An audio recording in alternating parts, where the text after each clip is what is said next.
Olá, bom dia! Nosso tema hoje vai ser educação. Como escolher o melhor método de ensino para os seus filhos? De que forma tratar a indisciplina dentro e fora da escola? Você é um pai, uma mãe que sabe o que acontece dentro da sala de aula? Para nossa conversa de hoje, convidamos o educador Marcos Meyer, colunista do Bom Dia Paraná, e também os coordenadores pedagógicos da Vila da Cidadania, Elivaldo Couto Souza e Lúcio Sérgio Ferracin.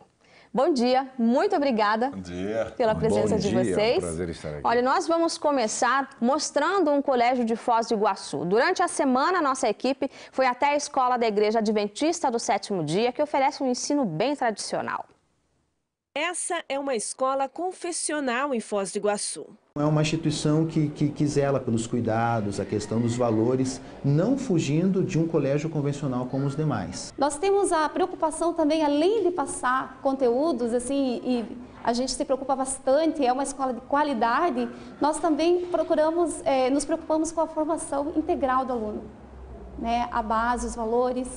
Quando os pais chegam aqui na escola para matricular os filhos, eles recebem este código de ética. Aqui tem várias normas, como não usar pulseiras, maquiagens, bonés, piercings, e essas normas devem ser seguidas à risca. Alunos e pais se comprometem, e esse é o diferencial dessa escola. Ele tem toda uma preocupação, não só com a área pedagógica, mas com formar um cidadão de valor. Liberdade é que a gente perde a liberdade, a gente sabe que a gente tem que respeitar. A gente assina, quando faz a matrícula, a gente assina um termo de compromisso com o código de ética, né?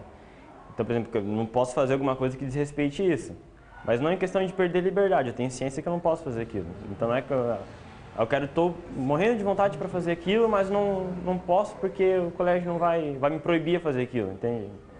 Não é uma coisa que eu considere como perder a liberdade. Os alunos não reclamam das regras impostas pela escola. Um país sem lei não anda.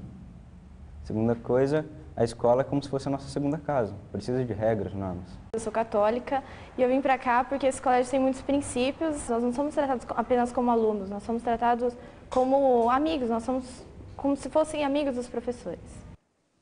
Em relação a esse código de ética apresentado na escola, a gente percebe que não há muito conflito entre os alunos. Marcos, como que se apresentam as regras? Esse código, ele é positivo, ele tem pontos negativos? Qual que é o cuidado? Nós temos que ter um cuidado do custo-benefício. É assim, se você coloca uma regra, você precisa fazer com que ela funcione. Qual é o tempo que você vai gastar para isso? Quem vai fiscalizar? De que forma vai ser punido? Então, cada vez que você coloca uma regra, você traz um problema maior para a escola, para os professores, para os inspetores fiscalizarem o que está acontecendo. Agora, essa escola é uma escola tipicamente coerente com aquilo que ela está falando. Ela já de cara apresenta o código de ética, são essas regras e vão ser utilizadas. Isso é coerência. E aí eu escolho se eu quero que meu filho participe disso, se eu quero que meu filho esteja nessa escola, eu tenho plena clareza de que isso vai ser o melhor para o meu filho. Ótimo. O problema são as escolas que declaram ter construção de princípios, construção de valores e não fazem absolutamente nada em relação a isso, não fiscalizam, não sabem fazer a punição, punem de forma equivocada, de forma transgressora da criança, ou seja, humilha a criança publicamente. Então, tem uma série de problemas. O melhor é a gente ter isso, clareza no que está fazendo e jogo aberto. E aí, o que as crianças fazem? Elas próprias declaram. Não, eu não tenho nenhum problema com as regras. E não tem mesmo, elas são claras. O duro é quando não são claras. Vocês fazem o contraturno, trabalhando com crianças em alta vulnerabilidade social, né? Qual é o princípio de ensino de vocês nesse trabalho? Dentro desse centro de atividades pedagógicas, deste perfil socioeconômico desses alunos que participam no contraturno, nós também trabalhamos com regras, com resgate de cidadania. Só que esta construção parte do aluno. Então, o aluno, o professor, nós temos as regras básicas dentro de um regimento. E a partir dali, o aluno com o professor, ele passa a construir as regras. Então, ele passa a respeitar e cumprir o que ele contribuiu nessa construção. Agora, essa construção coletiva É uma dica para todas as escolas. Tem o que envolver o aluno nas decisões quanto às normas da escola. Exato. Em outras escolas também de vulnerabilidade que passamos enquanto gestores, as regras, além do regimento escolar, ela era debatida e discutida com o professor e a sua turma. E ali se estabelecia os limites, as regras da sala de aula.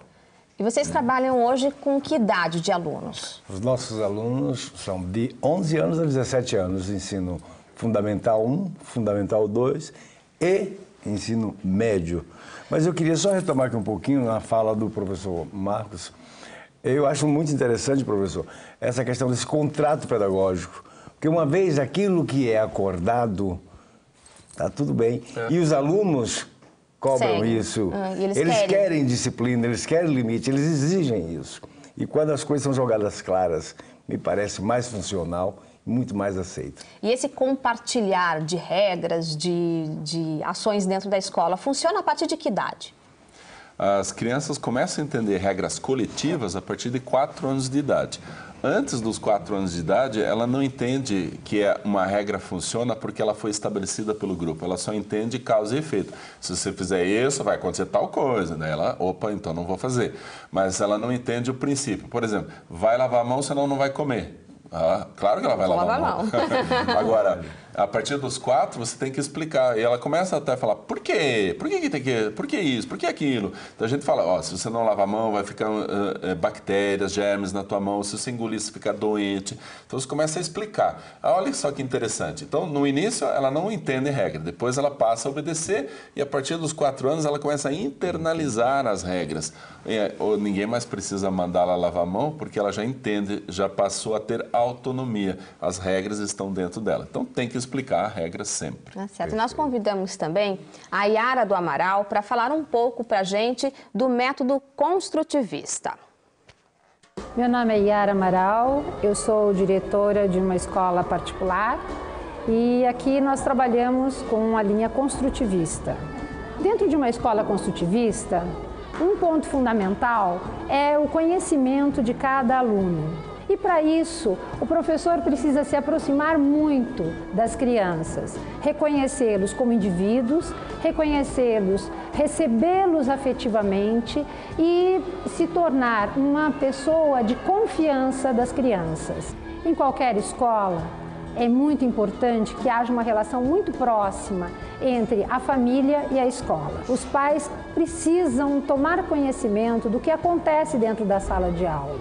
E isso vai permitir uma relação cada vez mais franca e aberta e trazendo muito mais confiança para os pais e, na consequência, também muito mais confiança das crianças em relação à escola e aos seus professores. Elival, até onde o senhor acha que deve ir o papel do pai na escola, o envolvimento do pai na escola? Olha, a participação do pai é fundamental, eu acho que é uma questão inegociável. É obrigação do pai acompanhar o desenvolvimento do seu filho na escola. E quando a gente fala em acompanhar, isso envolve o quê? Ver quais são os amigos, os coleguinhas deste filho, o que é que ele está aprendendo na escola, o que é que ele leva e traz da escola dentro da sua mochila. Isso qualquer pai pode fazer, não precisa ser um pai expert. Qualquer pai de instrução rudimentar pode ver isso, acompanhar. O aluno vai se sentir valorizado. E a participação do pai na escola vai até onde? Eu vejo que a participação da família, fundamental, a participação no todo da escola. Uma dica para os pais é fazer uma pergunta simples para o filho.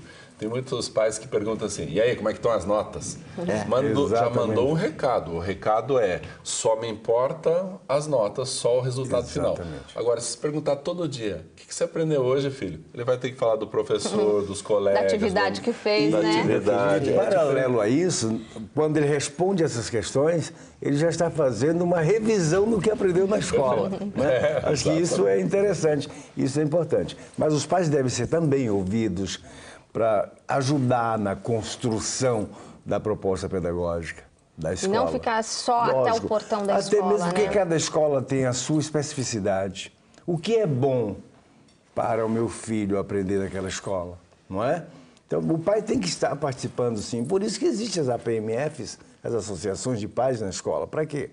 Não é só para ir lá, enfim, e assinar um cheque ou avaliar alguma coisa que a escola precisa, mas para acompanhar exatamente o que está sendo feito. Agora, quando a gente está pensando na escola, que é a melhor escola para o meu filho, né? Que a gente sempre quer o melhor para os filhos. Faz diferença entre um método mais tradicional, um método mais livre? Para quem que faz diferença? Como que eu tenho que tomar nesse ponto? Essa questão devo avaliar como? Faz diferença e a diferença é muito grande. Por exemplo, se eu tenho um filho que se adapta bem a regras, ele pode ir para uma escola mais tradicional, mais regrada, que ele não vai ter dificuldade. Agora, se o meu filho é extremamente criativo, cada hora está inventando uma coisa, tem dificuldade de lidar com regra, eu boto numa escola tradicional, ele vai achar problema já de cara.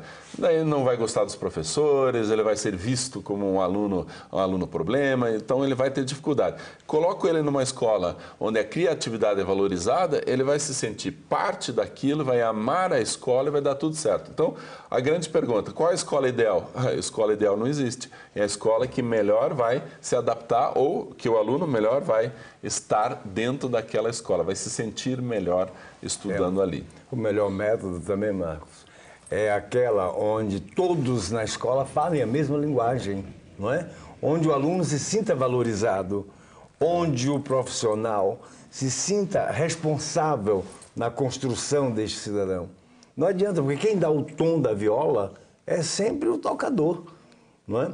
Quem vai reger uma orquestra é o maestro, portanto é o diretor que vai dar o tom daquela escola.